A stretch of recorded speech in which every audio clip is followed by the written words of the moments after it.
আমরা পুরুষ, আমরা অন্য নারীর গন্ধ পেলে 5 বছরের ভালোবাসা 5 সেকেন্ডে ভুলে যাই। আমরা পুরুষ কখনোই এক নারীতে আসক্ত থাকি না, বা গল্পটা এমন হতে পারে আমরা কখনো এক নারীতে আসক্ত থাকতে পারি না। এটা আমাদের পুরুষ জাতির দোষ। আচ্ছা, তোমরা কি করো বোন? তোমরা ভালোবাসা শিখাও, কয়েকদিন খুব যত্ন করে ভালোবাসো, অসীম এক মায়ার বন্ধনে বেঁধে তারপরে গিয়ে অন্য একটা ছেলেকে বিয়ে করো। সেদিন ওই ছেলেটা বাঁচলো কি মরলো সেই খবরটাও রাখো না, আর দোষ দাও ফ্যামিলির। হ্যাঁ বোন, তোমরা পারো তো।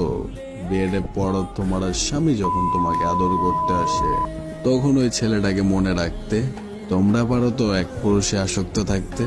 তোমরা যারা এক নারীতে আসক্ত ছেলের গল্প শুনতে চাও, তাহলে আমার আইডির প্রত্যেকটা ভিডিও তোমার জন্য।